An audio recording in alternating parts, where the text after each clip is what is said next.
All right. So thanks a lot, Phil, for coming on here. I know probably this is one of your least favorite subjects to talk about ICM coming from a PLO cash game heads up background.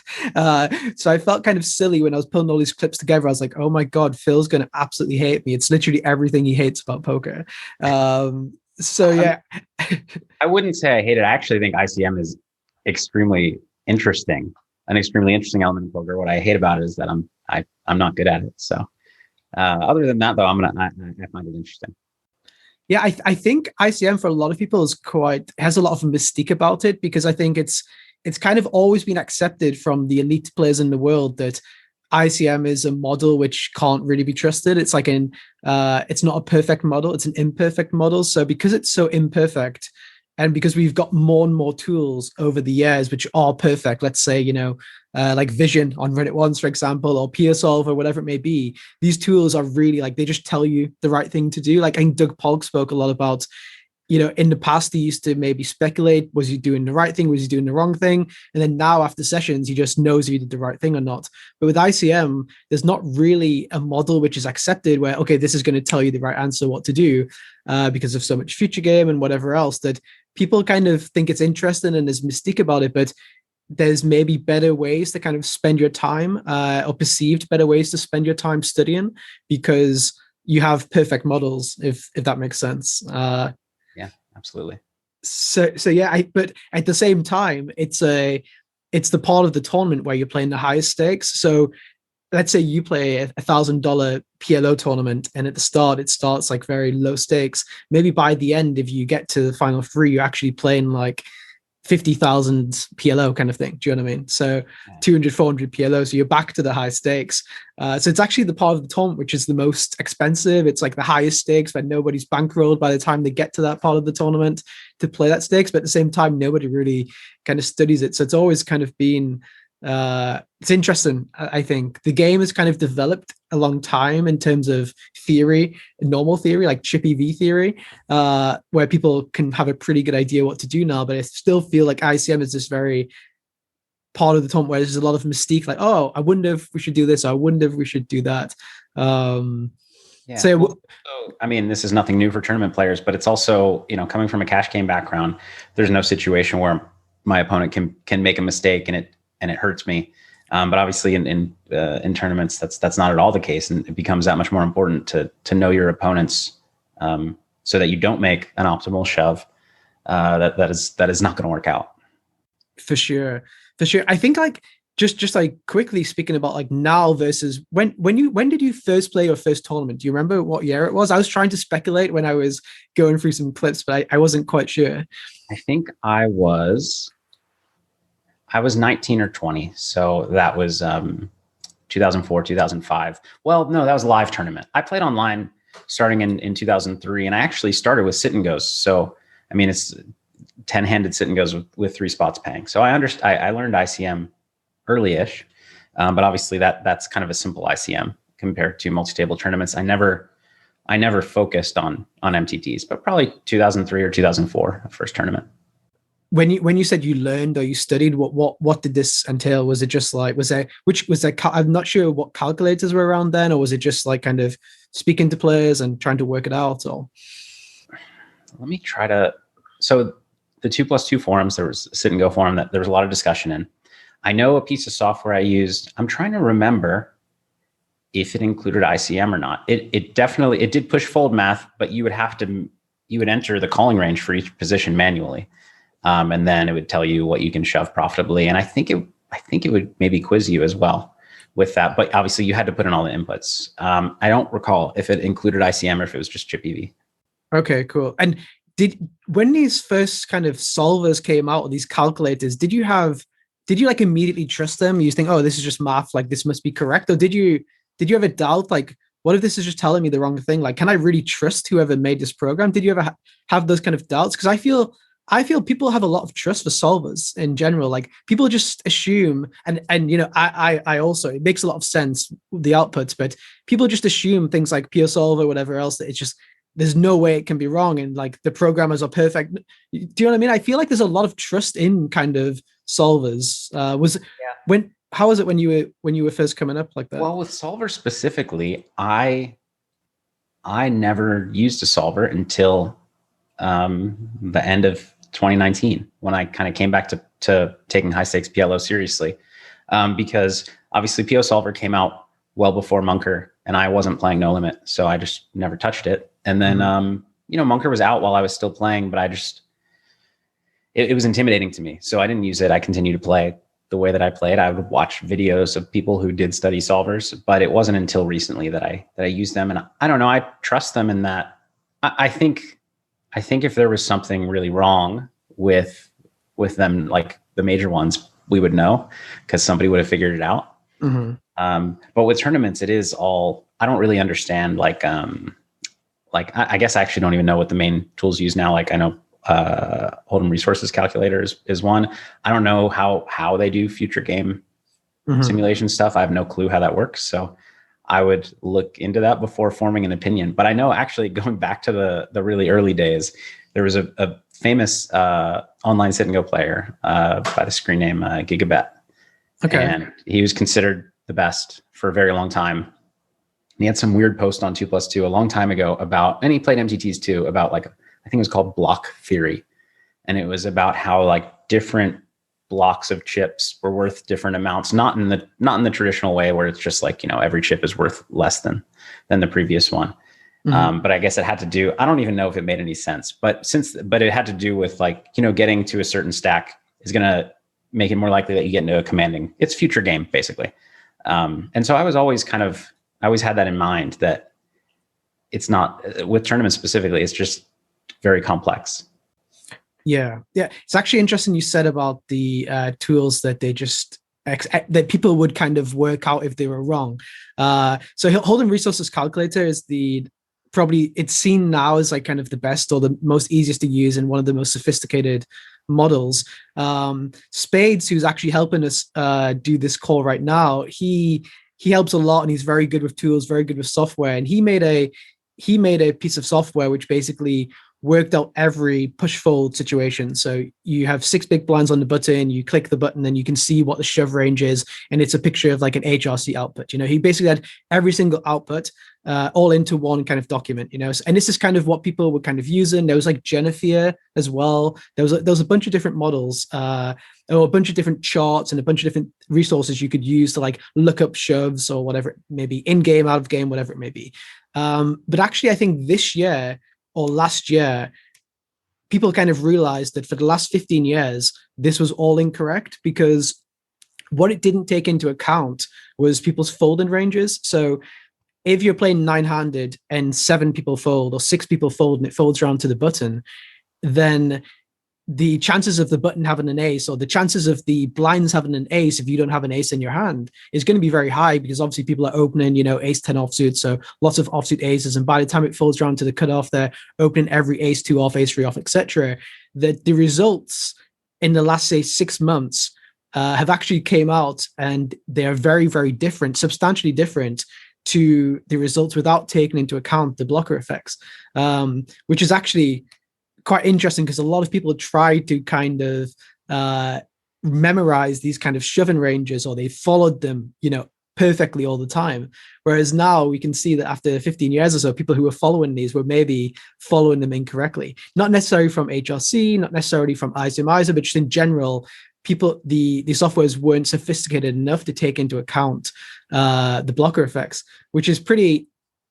This is why I asked you about, did you trust these kind of solvers which came out in 2004, 2005, even the preflop ones, which may seem very simple. Okay, they're just taking ranges and ranges against each other.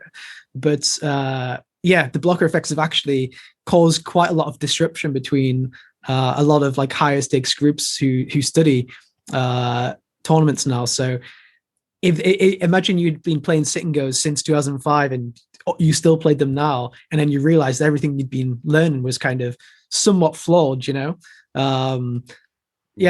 I'm curious how this will maybe change in the future too, like maybe in 2040 there'll be another big change where we'll realize, oh wow, the solvers we're using now are actually maybe a little bit flawed. That topic specifically is interesting. It makes me think about the power not only of solvers, but of people like you and I, because I go back, I don't know how many, it must have been 10 plus years ago. That was a theory that was proposed, but people talked about it. Like, yeah, if the early positions fold, the deck must be richer in higher cards and it must change things.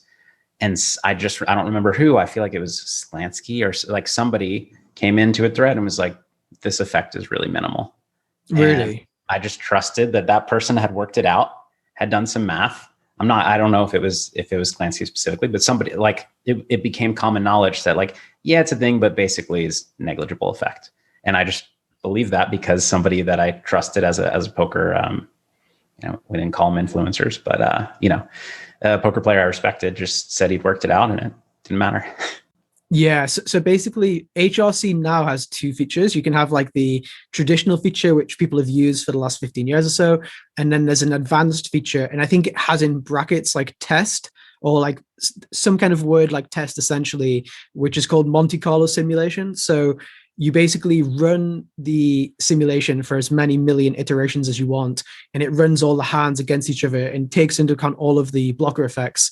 And then because of that, it then gives you the new outputs, and the new results are always very, very different. Throughout the course, we actually speak and show some of the differences and rerun the sim again with the blocker effects, and it is actually quite dramatic. And it's not, if you're calling sevens, you're not calling jacks all of a sudden. It's like the amount of money you make with each hand will just change a lot. So a hand which might have been very plus EV might now be like quite break even, because like you said, if it folds around to the small blind, the big blind's most likely hand he's going to have is ace king offsuits, because of the combination. So quite interesting. So it's quite interesting as well, I think, because you spoke about influences there, which I think is a big word now, but might not have been a big word in kind of 2005. Because if you want to learn about tournaments now, you can watch 100 Twitch streams every day. You can watch infinite run at once videos, all the different training sites, there's forums, there's Discord groups, there's Facebook groups, there's probably live meetups, whatever it may be. But on 2005, I feel like there's only really kind of 2+2. Is that kind of, was there anywhere else you kind of got resources from? I mean, there were a couple other forums that I didn't use that were smaller than 2+2. And then I don't recall when Card Runners launched, but there was Card Runners not long after then. But yeah. So who was kind of driving the new trends? Who was kind of driving the new cool things to do in tournaments when you were coming up? Was there some specific guys, or it was all screen names on 2+2? And like, I mean, Gigabet was kind of I feel like of that day, he was kind of like the 2010, he was the 2005 version of what Tom Dwan was in 2010 kind of thing, like really mysterious and like just like top of the game, but has a lot of his own theories, and I didn't know anybody that like knew him well. I mean, people know people that know Tom well, but anyways, he was like a mysterious guy that did really well, and had a lot of kind of, and when he posted anything, everybody listened. He stands out to me. Another one like top of the who's still around is Greg Shahadi. Curtains.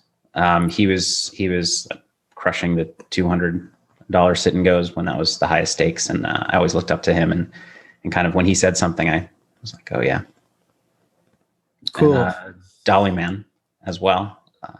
I haven't heard of him. Yeah, he was again like really big on 2+2 forums. He's around a little bit, but I don't know exactly what he's up to right now.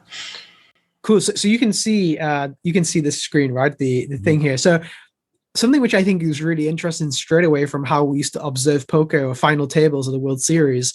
Back then, this is a final table with Alan Cunningham and Jamie Gold, so two very contrasting styles.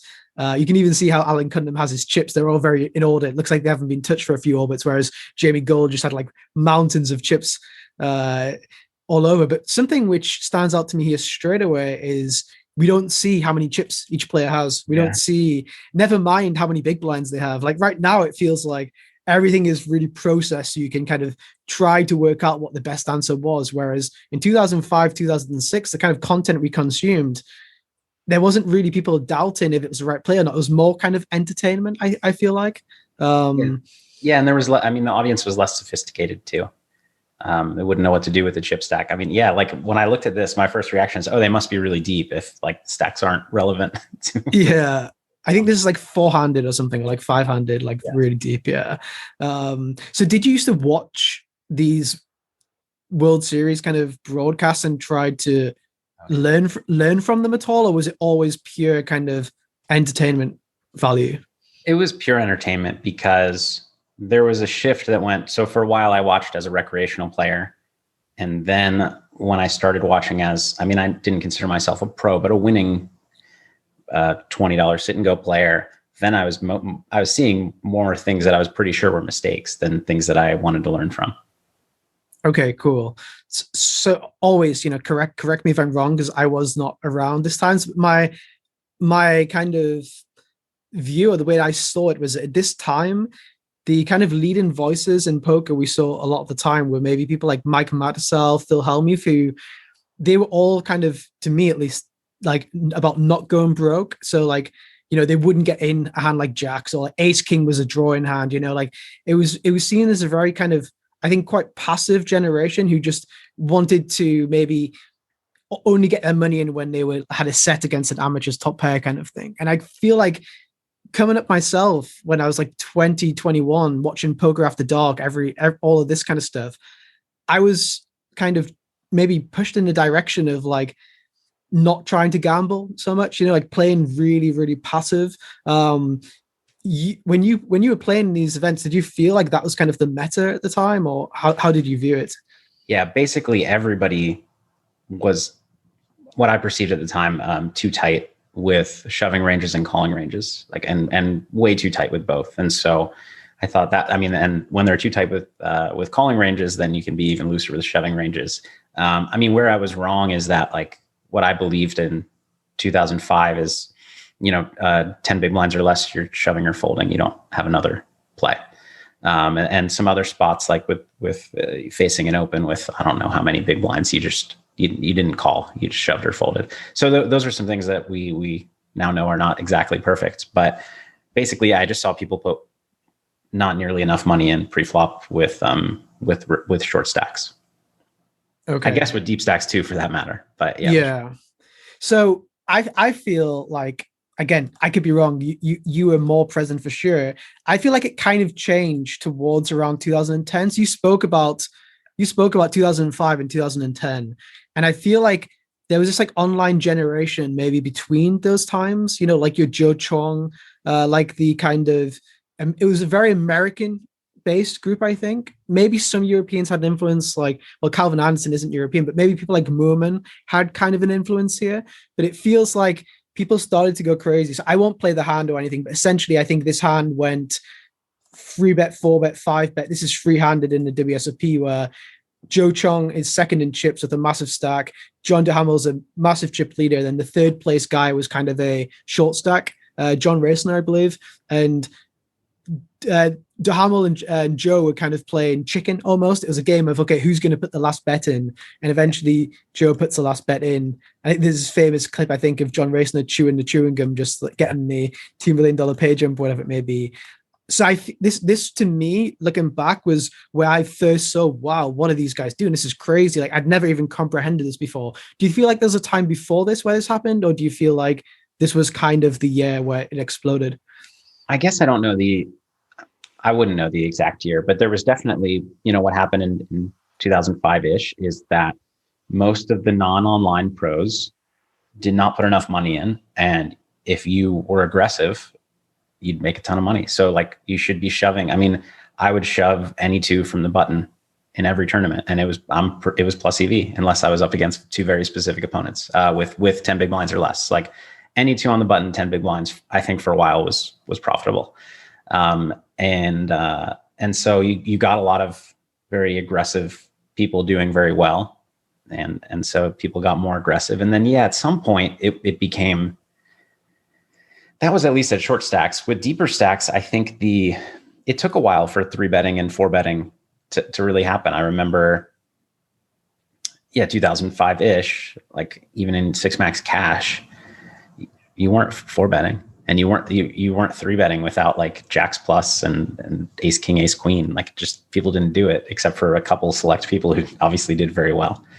And so I think what happened is, as people discovered three betting and then people discovered four betting, I know it sounds silly now, but it's because the people who discovered three betting, their correct strategy at first was a three bet bluff and then fold to any further action. And they crushed doing that. So then the people who discovered four betting, their correct strategy was to four bet and then fold to any further action, because that's what crushed. And so we kind of had this like glacially slow solver kind of reaching equilibrium, where the next exploit was always the next aggressive line and then folding to more action.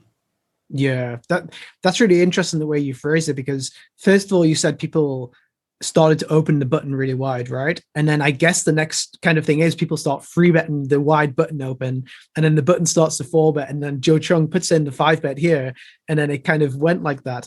I actually have a clip here, which is from this exact time. So this is 2012. I'm not sure if you know this hand. It's Chris Oliver. So it went, this is exactly what you were kind of speaking about, where somebody opens the button free bets with 8-3 off, which we would never have seen in 2010-ish, or like 2008-ish. Then Chris Oliver four bets with the 9-2. He gets five bet from the opener. He six bets. He gets seven bet. Like, this seems like this started to be the meta where nobody would, like, king queen suited a hand, you can maybe call, you're getting like 12-1 or whatever it may be, and you can see a flop, you dominate a lot of hands, all that kind of stuff. But it seems like the meta in 2012-ish, 2013-ish was never really to see flops. It was all this kind of pre-flop war. And do you think this came from what you spoke about, where people were kind of realizing the weaknesses in their range, in their strategy, and then knowing what the exploit was and then moving on to the next level? Or yeah, I think it's they figured out the exploit but didn't know what to do next, because for a while, let's say back when everybody started three betting light, but nobody was four betting light, so they were just three bet folding. For a while, when you four bet and got five bet, they just had kings or aces, and so you'd fold. And so there are all these spots where, yeah, people just never learned to call and let their opponent have the polarized range or whatever. I mean, it's not exactly that way, but yeah, people were playing very polarized styles. I mean, you didn't see a lot of four betting with, well, you didn't even see a lot of three betting with like queen jack suited and stuff like that. It was like, I have a hand I want to go with pre-flop, or I have a bluff. Which is obviously silly, but that's why you got so many clickbacks, is because they were super polarized. Yeah, that's really interesting. To me, people like yourself, or who is obviously so competent playing post flop and realizes a lot of your edge kind of comes from seeing flops, seeing turns, making more decisions with maybe a higher SPR. Did you kind of fight back against this meta where you wanted to like see flops against these kind of players who maybe also weren't very used to seeing flops because they are so pre-flop aggressive? Did you kind of realize, okay, I'm going to see flops against these guys? Or did you also like fall? I think it's quite easy to fall into a meta because it feels like it's the right thing to do. Do you know what I mean? Yeah, I think so by the time that the kind of three bet, four bet click back meta became really popular in tournaments, I had moved on to cash games, and I had gotten more used to calling three bets and seeing flops. In tournaments, there's a lot more clickbacky.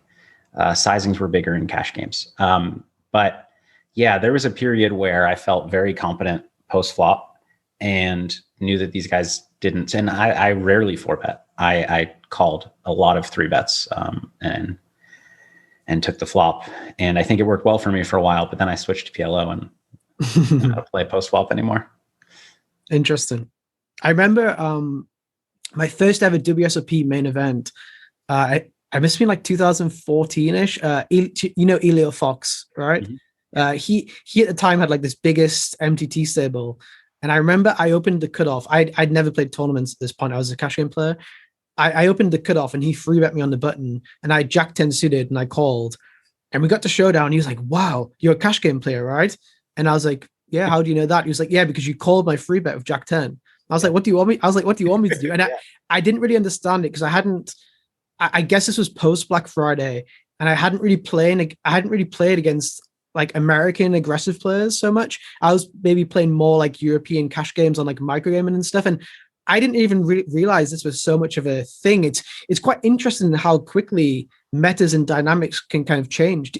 In PLO, just because you specialize a lot, obviously in PLO, is it the same thing where things change so quickly, or how do you think the phase of progression of strategies kind of works?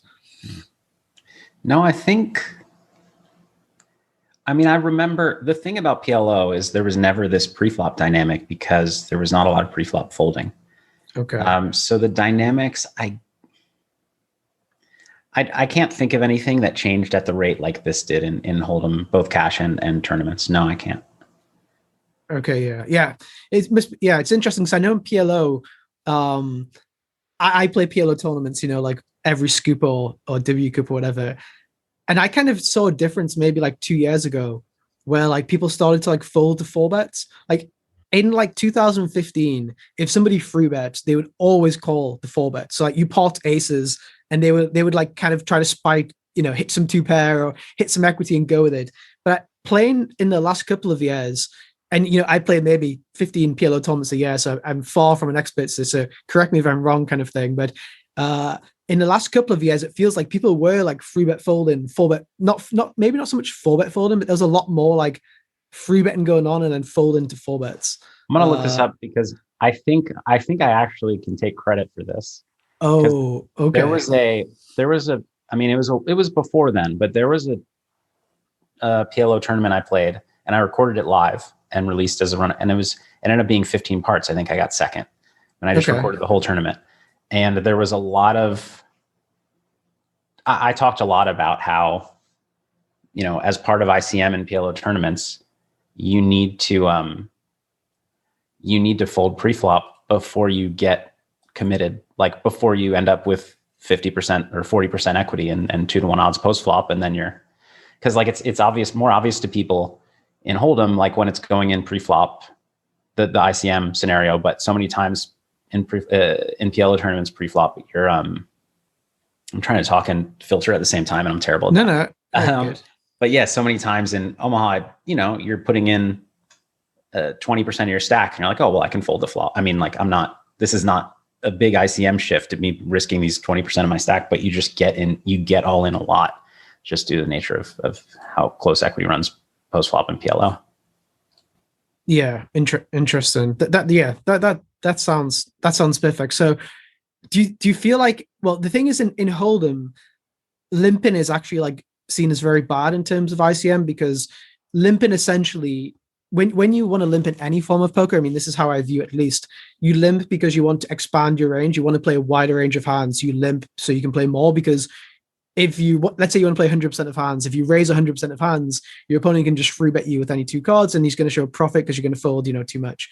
So you start to limp so you can expand your range. So in MTTs and ICM, you want to play really tight. So you're not incentivized to limp because you want to take the pot down pre-flop rather than expanding and playing a wide range. But in PLO, because people can't put you all in, and you also don't want to get to that point you just spoke about, do you feel like in PLO, maybe limping is a way more viable option than in classic no limit Hold'em? I think it's more valuable. And by the way, yeah, this was end of 2014 that I put out. Okay. 14-part series. Yeah. So I think, honestly, I don't know. I think that it makes a little bit of sense logically. I think it could be viable. The way that I prefer to play exploitatively in like WSOP PLO tournaments is just to open to 2.2x because people are much more apt to raise a limp than to 3-bet a min raise. I just like, the average, like in your 5K WSOP event. So I prefer small raises, which is what you see this guy doing here. But I don't know if that's just, I don't have a strong feeling if we looked at optimal play, if it would look like that. Sure. Okay. Yeah, I remember. Again, I always try to just remember back to like this. Do you know the guy Brian? He was in 2 months, 2 million. Oh yeah, What was his screen name again, or what was his alias in the community? flawless something. Was it Flawless Victory or Probably. something like that? I remember I think I was in the last two tables of the 10K PLO against him. This is not a brag because I'm terrible at PLO. I just was lucky enough to be there. And I remember I got in I got it in twice. I was a tournament player, right? So at this point, I was very like ICM conscious. I got it in once with like ace, ace, king, jack double suited, and once with queen, queen, jack, jack double suited. And I got it in twice. And he was like, dude, how do you always have a good hand when you're all in? And I was like, wait, what do you mean? He's like, in PLO, you just go with like whatever. And I was like, this doesn't really make sense to me. So I think this at this time was probably just before you released this 15-part series. Yeah. And then I remember this tournament was just so crazy. We went down from like 50 players to 15 in like an hour or 2 hours, whereas if you played a 10K Hold'em, everyone would be knitting about, not wanting to get it in. But this PLO tournament was just flying in. And I remember I just started to have a stable, MTT stable. And I was telling the guys, okay, everyone can play all like the medium PLOs, but just play really, really, really tight and just get it in when you have aces. If you have any other hands, just fold or whatever. There's no antes. I think no antes is also another a big thing, right? Do you think they should have antes? I know Party have added antes to their PLO tournaments, which I think is good. I think Stars maybe as well. Yeah, I think Party, I don't know if they all do this, but some Party tournaments I played and actually some Poker Go PLO tournaments that I played have had the ante in pre-flop, but not counting towards the size of the pot. And I really like that structure. Because PLO, especially even six-handed, but if you're playing eight-handed, nine-handed tournaments with no ante, is supposed to be super, super tight and like really ridiculously tight. And so I like that there's the added incentive to get in there. And, when you open to 2x, they can 3-bet pot, but it's not really pot because it's not taking the ante into account. And so, yeah, I like that structure a lot. That's the structure I'd prefer. Not trying to make this a party ambassador kind of thing. Yesterday, I finished fourth in the Party Millions PLO. And one of the things I liked most about the tournament was it was actually 7-handed instead of 6-handed. And I feel like when it's 6-handed PLO, sometimes you end up playing 3-handed or 4-handed a little bit too much when, especially in the higher stakes tournaments. And I may be playing 4-handed against like yourself, Yoni, some of the Finnish guys who I'm sure are amazing. But when it's like 7-handed, it feels like you can maybe take it a little bit slower, enjoy the experience a little bit too much. I feel like 9-handed is obviously terrible for PLO, and 6-handed can maybe be sometimes a little bit too aggressive or too few players when it's maybe at the highest stakes. Do you feel like 7-handed is maybe the way where PLO tournaments may go in the future? Or do you prefer, I guess you prefer 6-handed, right? So I would love if all tournaments were 4-handed, but sure. But I do think, yes, 6. I think 7 makes a lot of sense because I think it's probably I guess I don't know.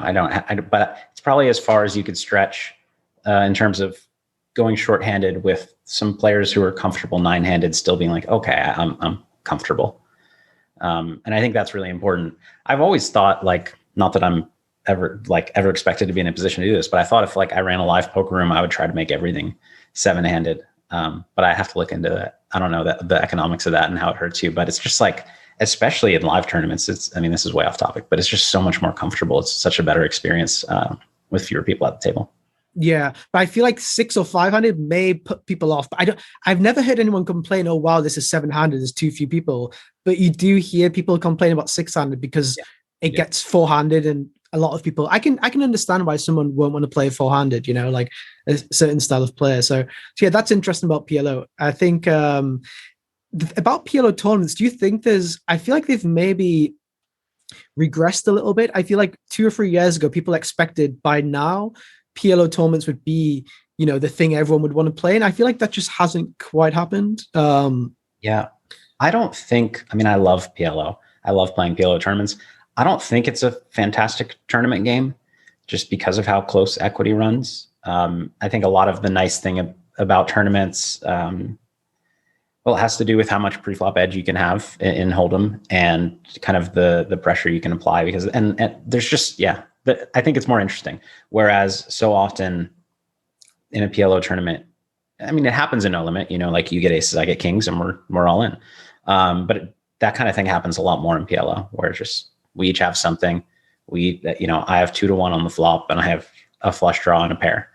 So I guess it all goes in, and then it's over for one of us. I think it happens too often in PLO. I don't think it makes for a great tournament game. That said, it seems like, and I don't play short deck. It seems like short deck tournaments are relatively popular, and the same thing would be true there. I mean, it's no limit instead of pot limit, but the equities run really close, and you are committed very often. And it seems people still like playing those. So maybe I'm wrong about that, but my initial reaction and still my reaction is I think that PLO is a beautiful game. I enjoy playing the tournaments. I don't think it's as good of a tournament game as No Limit Hold'em. Okay, yeah, and very, very interesting. So the next kind of phase after 2012, I believe, was this kind of 2015, 2016 phase. And I'm not sure what the word would be for it, but I feel like a lot of pros had, and I don't mean this about Golden Vio. I mean, I think a lot of pros had a lot of arrogance where they spoke about the main event where basically every amateur was an idiot and they were just literally waiting to kind of stack them with a set against a top pair or against an over pair. And I think a lot of online pros ended up retiring after this phase because they didn't keep up with the aggression. So maybe 2012, they were really aggressive. 2016, they went into being so passive that they were waiting for such a big edge that edge just never came about. And when they did put all the money in, people kind of realized, yeah, this guy's just tight. He just has it. So this kind of phase, I think, actually phased a lot of people out of the game. They didn't really want to study with like the aggressive side of solvers, and they kind of transitioned to being like a live pro who was just kind of waiting for the cake kind of thing. Do you remember this time? Were you playing many tournaments around this kind of time? Yeah, I've consistently played WSOP events, at least some. Mm-hmm. And I suffered from that issue in specifically the main event, but some other tournaments as well, where I just thought I would do it. A couple issues. One, I just thought I had a huge post flop edge, so I'd call every 3-bet with whatever I had. And then, but then I didn't want to play a big pot unless I, had a big edge in the pot. So yeah, I think for a while I was making mistakes, and a lot of people were, for the reasons you mentioned, you just waiting for the best spot. So yeah, I was there. I was part of it. I think I remember watching. You did a review from the main event. Am I correct? I think you had like King Jack suited, or your opponent had King Jack suited. It was on your YouTube channel. I think you made like a big video out of it. Do you remember this? Or I think this was from maybe 3 or 4 years ago. Yeah. I think you maybe folded the second nuts or something like that. It was maybe along those kind of lines, if I remember correctly. I could be wrong. Maybe you made your opponent fold the second nuts. It was one of those kind of lines. It's probably me folding the second nuts. Were you kind of trying to go after these kind of guys? Was it easy for you to kind of realize, okay, this guy's the crazy guy, this guy's the guy who doesn't want to bust, and were you going after the really tight guy? Because I feel like there were some people who were going really crazy in these kind of spots, like Key Win in this clip here. He won the event because he made these two guys fold their way out of the tournament, essentially.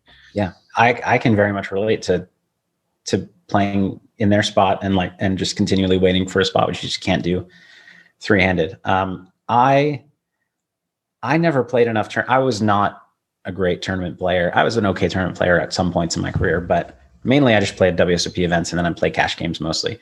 And when I played the main event specifically, I kind of just, this is not what you should do. I kind of just categorize pros in my head as like trying to figure out if they can hand read or not, or if they're just tight. And then otherwise not stay out of their way. I mean, I play poker, but focus all my reading abilities on the players who are going to have the biggest leaks and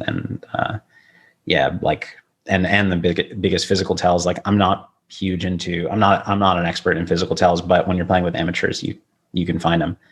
And so I focused very little on the pros at my table in WSOP, like large field events. Interesting. But you were playing, I know there's a video on Reddit once, I think it's from like 2015, where we final tabled a scoop event together. I'm not sure you remember this, or maybe it was a W Coop event. And there was like a crazy hand where I like 4-bet the flop. I'm not sure you remember. It's my most memorable poker hand in my life. It was from this like 2015 scoop. Essentially, it was like, yeah, it doesn't matter so much. But you were playing like kind of relatively low stakes online tournaments at the two. Like I guess it was like a 1K or a 2K, something along those lines. So why were you playing these events? Just for fun, or for did you have like the glory kind of thing about tournaments, or how was it? With like W Coops and Scoops specifically, there's a little bit of a glory element involved, and I'd also play for fun. And then what ends up happening is, if there are like 3 W Coop tournaments I want to play, I like to play as many tables as I can, so that there's a better chance I'm not one tabling, for half my day. But yeah, I end up just having days, and I do it sometimes, but I don't love MTTs and cash, especially like NL MTTs and PLO cash. So, so I tend to just load up on tournaments when I do kind of have a tournament day. That's interesting. I guess that's kind of an advice. I guess there's a lot of cash game players who do come over and play series, whether it be on Stars or GG or Party, wherever it may be. So would that be a piece of advice you'd give them to kind of not mix the two together? Because I'm sure there's thousands of people every series who do this. I think it depends on, the whole thing depends on your goals. Like I certainly play some tournaments I'm an underdog in. I don't know if I'm a favorite or underdog over this series as a whole. But I'm not doing it. I'm doing it for the fun and the glory and the excitement. And so I'm not really coming at it from an EV perspective. I do think that I do think I lose EV when I play PLO cash and no limit tournaments together. And if I were playing PLO tournaments and PLO, I guess it's okay in that case. But it's still tough because you're either playing, the disparity in stakes gets huge one way or another. Is often pretty big, and I think that's kind of bad for focus. And you're better off focusing on the higher stakes action that you have. But I think everybody's different. I would say that a lot of people, without thinking, just fire in more tables of something. And like if you're deep in a tournament, like you were saying earlier, and you're playing stakes that are huge because of where you're at in the tournament, it's just really silly, I think, to like why throw in $100 tournament when the $300 tournament that you're playing is there are 10 people left. But I think people do it mindlessly all the time, and maybe you just feel like you need to get volume in, but I think it can be costly. Yeah, it's funny. It's a funny story because I won't go into the details of the names, but this year I staked the guy into a big tournament, and it was $1 million for first. And when he was playing 5-handed or 6-handed, he was playing 5 cash games, I think, of himself on the side. So he was like 6-tabling. I was thinking, oh God, I wish I could just give the EV from these cash games to just stop. It wasn't like massively high cash games or big spot. He was just used to grinding 6 tables, because I think that's a big thing for cash game players, is that they're used to always having 6 or 7 tables in there. So when they do go down to 1 table of tournaments, it's like so boring, so slow for them, it's 9-handed, everyone tanks, so definitely interesting. So you spoke about playing some tournaments and playing a little bit, but I feel like around this time, this was 2014, and, I feel like around this time, there started to be a lot of value in big high rollers. I feel like there's an explosion around 2013, 2014. You had a lot of super high rollers where there's a lot of amateurs at the time firing hard. Maybe the ratio of the field between pros and amateurs was the best it's ever been in any kind of tournament. I'm sure at the time you had a lot of contacts and could have played these tournaments if you wanted to, or you could have studied to be playing these tournaments. Was this nothing which it kind of surprised me that you were never present? I think it probably surprised a lot of people that, oh, Galfond's missing. Do you know what I mean? I think at the start of them, I played not a bunch, but I played a few. I forget which one this one is, but I probably played it. Oh, this is the $1 million. So I played this one drop. Yeah. I played one of those. I think I played 1 or 2, and I know I missed one. At first I played them. And I think it was okay too, because the fields were so soft. But this like huge EV spots, these huge EV spots showed up at a time when I had no skill in this format. Like I hadn't even been playing no limit cash for 5 years or something. And so I guess I never really took a step back and thought about it, like maybe these are here to stay and maybe the EV is going to be huge. So maybe I should start focusing on this. I just continued to play cash games online mostly. And kind of, if I felt I was plus EV in a field and, you know, could play, I mean, I wasn't going to play $1 million bind, but could sell action to the point where I was comfortable with my piece, I would play. But there were pretty soon, I don't know, I feel like as players, in the early days, I felt good. And then a couple years later, I did not feel good about my spot anymore. Yeah, because I think a lot of people kind of transitioned, like this is now 2018, so 4 years later. I think we'll see Dan Smith and Justin Bonomo, they were kind of friendly, both coming from somewhat of a cash game background, played tournaments too. But people like Ike, these kind of guys, like I think Ike and yourself have like similar kind of profiles, you know, like both played a lot of PLO at one point, both similar kind of age, been around for a similar amount of time. And Ike's obviously now, I know he plays in, you know, Bobby's room and stuff, but he also plays a lot of tournaments. He's playing online, you know, I see him playing online most days at the highest stakes. So after a few years, it must have been quite obvious to you that okay, these are going to stay. They are very popular. Was there ever a kind of, even maybe from an ego point of view that you see, you know, maybe Ike winning the Super High Roller Bowl, or maybe you see Jason Kuhn winning something, like guys you're close to? Did you ever have I know you've obviously been so successful with what you've done yourself, but was it ever the desire, the ego, something pulling you in the direction of playing these high rollers, or not so much? Honestly, no. And I mean, I thought it'd be fun, but I think my perception was actually off. I mean, I haven't done it yet, but I think my perception was off about how much it would take for me to get to a high level because of how little no limit I played and how little tournament poker I played. I kind of felt like it was going to take, I don't know, years of it being not necessarily main focus, but like one of my couple main focuses.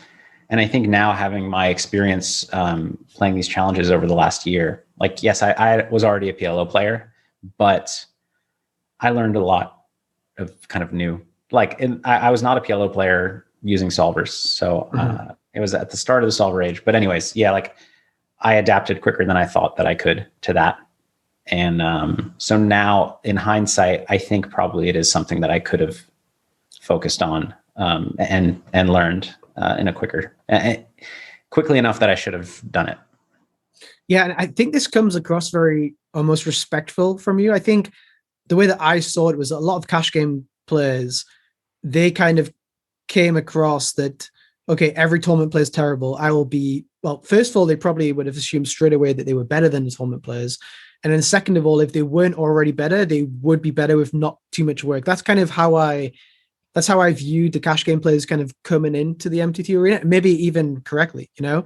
So I would imagine someone of your kind of stance and ability and, you know, just general poker IQ, that you could have been at the level where, okay, I'm better than these guys. And if not, I will be better very quickly. But you kind of you seem to say, okay, I thought it may take me years to get to that point. So that seems very respectful from you compared to the players I saw kind of coming across, you know? Yeah, I think in, 2006 to 2010, I felt something like that, around that way. But by the time these high rollers came out, I had a lot of respect for the pros playing MTTs, and I knew that they knew a lot more than me. And even like, yeah, Ike was more of a cash game player, but he already had some more tournament experience than me. He was late to PLO. He was playing more no limit. So still, like, I didn't think that I could transition into this as quickly as he could. So yeah, he was also playing. I think he was playing a lot of sit and goes at this time as well on PokerStars. I think he was a PokerStars pro with, I guess, 100% rake back, and he was playing the 5K sit and goes, if I remember, something along those lines. And maybe the transition was a bit smoother. I almost feel like you were maybe unlucky. Well, not unlucky, you know, because everything's turned out amazing, but maybe you were unlucky that the people you were surrounded by were kind of the best tournament players, you know, maybe like the Jason Kuhns, the Ikes, whoever it may be. So when you were listening to their thought process, they may have been on a really high level where you were like, oh, wow, these guys are better than me. Whereas you weren't maybe sitting in, you know, the 5-10 Bellagio games, listening to the tone or seeing the the full-time tournament pros kind of coming along and playing and seeing, oh, I can beat these kind of guys. So that's kind of interesting. I was reading a thread yesterday. I can't find it now. I was trying to find it, but it was Justin Bonomo selling to a 25K or 100K. And I'm trying to pull it up here now so I don't misquote him. I've got it. I'm going to have it here. So this is Justin Bonomo. I'm not sure if this is serious or not. So it's from 2012. I'm not sure you can read it. He says, not really sure about the 25K, but I know Timex sold at 1.3 and I'm much better than him. So 1.25 is a steal relative to that. I don't like selling at rates when I'm not 100% sure it's a good deal for the investor. So this is the kind of way, I'm not sure if Bonomo was a cash game player then or whatever, but it was kind of, there was I'm not saying ego or like trying to call them out or anything like this. I just feel like there was a lot of people coming to these high rollers thinking, oh, I'm better than these guys. Do you know what I mean? I think so. That's why I thought it was, maybe a very respectful kind of thought from you in that degree. So a couple just last two things. One would be something which I think is pretty interesting, which is about mixed game tournaments. I feel like coming from a no limit background, when I went to the World Series last year, 2 years ago, I played all the mixed game events and I have no clue what I'm doing. I played them for fun. And the reason why I kept playing them was, one, I felt everyone I was playing against wasn't well studied because it's not like a specialty game where they're going to play Monday to Friday. So that was really good for me that these people weren't like robotically good. And two, it felt fresh and it felt new and it felt good. And I also saw you playing some of these events. I think like the 50K, right? I've seen you do a couple of things about this. Do you feel like maybe mixed games have a lot of potential to be popular? Or do you think they're just too mainstream, difficult to pull people in? I do think it's difficult to pull people in, but once people get pulled in, as I'm sure you noticed, they're pretty fun. Very fun. They're more relaxing. Like you get compared to a no limit tournament, right? The stress level is down, but you still get the same amount of excitement, I think. And I think they're more fun. So I think if poker can get people in to play some of them, I think people will really enjoy it. But it is the challenge of, it's not super, super interesting TV. And it is more complicated. I mean, some of the games are not really more complicated than No Limit Hold'em. I mean, we know No Limit Hold'em is extremely complicated, but it's what everybody's used to watching and knows how to play. So I think it is challenging to get people in. I think they're really fun. And I do think that they are certainly mixed games, especially not just like individual limit games, but mixed formats are here to stay for forever in high stakes games, because you really need that for everybody to perceive that they have an edge in this day and age, I think. So I think mixed games are great. I've never been great at mixed games. I've tried multiple times to get good at them, but I've played a lot of tournaments knowing that I'm an underdog because they're fun and they're small field events and they're exciting. Yeah, one of the things which I disliked about mixed games was that there's such a pressure from the table to play fast. Yeah. Where if you don't know necessarily what you're doing, you're almost forced into decisions, because if you take like 2 seconds, they're like looking at you like, hurry up. Do you know what I mean? So like, it's really good in the way where it's kind of like fast paced and like people are already putting the bets in, like betting out of turn because they know they're going to bet, all that kind of stuff. I was like, wow, this is crazy. You almost feel guilty for like looking at what suits you have. You know what I mean? Like, it's like such a fast game. So I made some like big mistakes because I just didn't want to recheck my cards because like Luke Schwartz was staring me down or whatever. Okay. So last two things here. First of all, is about another run it once player and a way how the kind of, I feel like right now in 2021, we've kind of spoke about the evolution, where players played in certain ways. So in 2005, people played really tight. 2010, people played really loose. 2015, most people played really tight, and then it went on and on and on. And now in 2021, it feels like everyone is kind of split in the middle. So you have people who play really aggressive, trying to like gain loads of chips to use these chips to their advantage. And then some people who are just playing really tight and kind of they don't want to get it in without having like the really, really, really, best hand, 100% confirmed. Like, this is a hand here from a 100K where Bonomo opens, Dan Shack shoves 30 so big blinds, and then Sam Greenwood calls off pocket sevens. And this hand caused a lot of not controversy or anything like this, but a lot of discussion in the community, because it was like, okay, Sam Greenwood, obviously one of the best players in the world, makes run it once videos. You can see this huge ICM with 2.5 million, 1.6 million, 1.5 million, 3 million, 1.3 million. So Sam's kind of third in chips, but he has such a huge emphasis on gaining chips. I think Ike kind of a similar background to or similar kind of logic where he plays very aggressive in these kind of spots as well to gather chips. Do you think poker's kind of going in a way now where kind of groups of players are going to play like very similar? So maybe, your Brazilian guys play really aggressive, or your Canadian guys really want to go for big chips, but then maybe your English guys play really tight, or your Scottish guys play really tight. Was that a thing also, do you think, moving up when you would come into the series? We've seen like groups of Euros playing differently to other people, or did everyone just play kind of similar? Honestly, I didn't notice it in tournaments, but in cash games you see it, and it's not necessarily by nationality, but by kind of crew. Okay. And I think that'll continue to happen. I mean, it's interesting now because of how advanced tools are, that, if everybody's going to take the approach of focusing mostly, especially in high rollers against good competition, on optimal play, then the style should converge somewhat. But I imagine that different crews are always going to have different exploits that they have found in the population, or believe they found in the population. And so you'll get things like that. I mean, so for this specifically, it makes sense to me kind of that, pay jumps at this point relative to they're not massive. And if he doubles up here, which I don't know if he did or not, but he's pretty commanding chip leader on a table where a lot of stacks are close. So, but this would be taken into account in like future game simulation software now. So there would be an answer. I don't know the answer. So.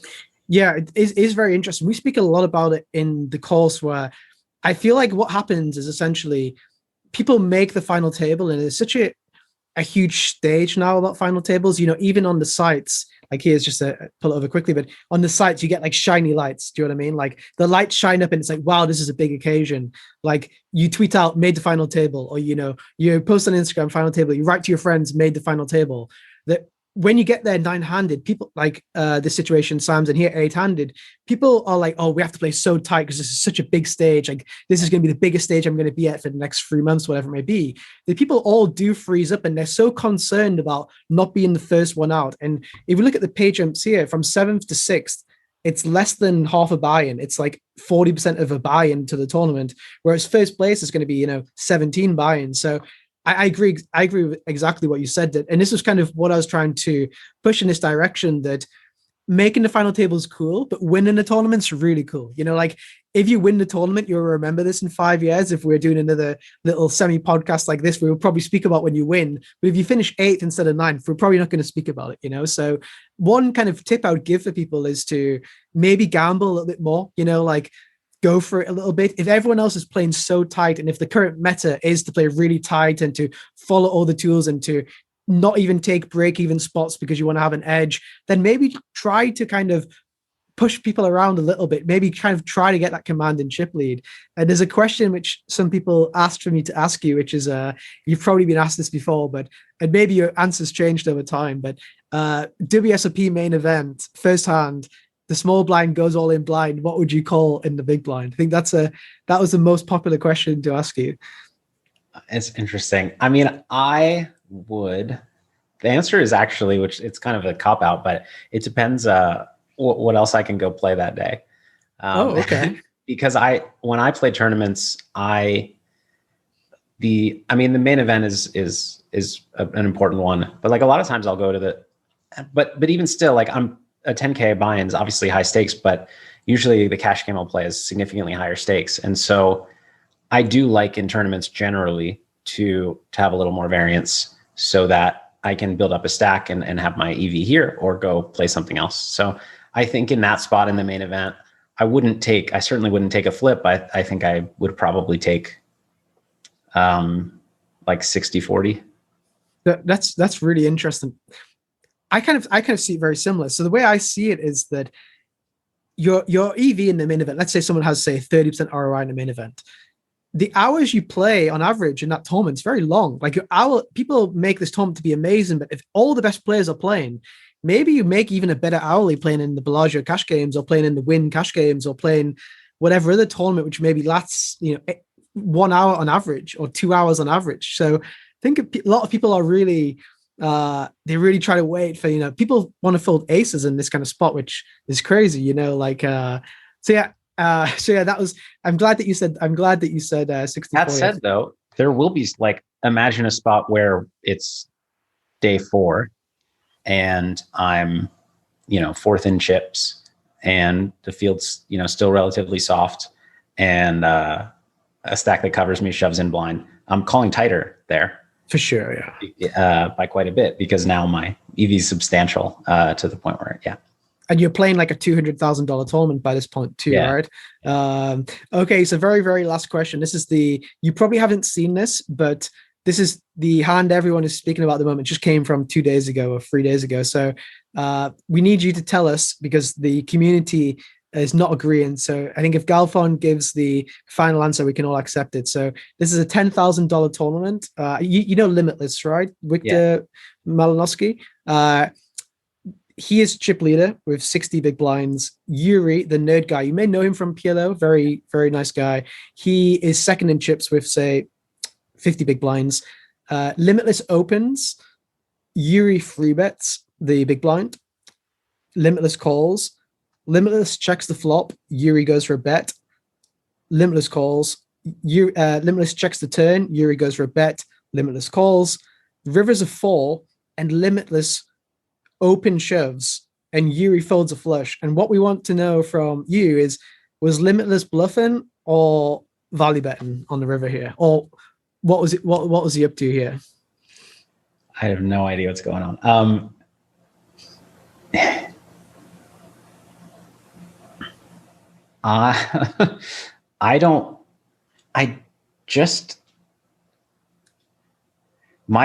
My gut reaction is that he's trying to bluff him off of a chop with, like, some risk reward things, like, maybe sometimes he has, I don't know, king with queen of hearts or something, it was depending on sizings, and maybe he can hero call then. But yeah, kind of like when you check and face a bet, it's a really ugly spot where you kind of lose all your EV, and maybe he thinks there's more EV in this. But yeah, I can't imagine that he's trying.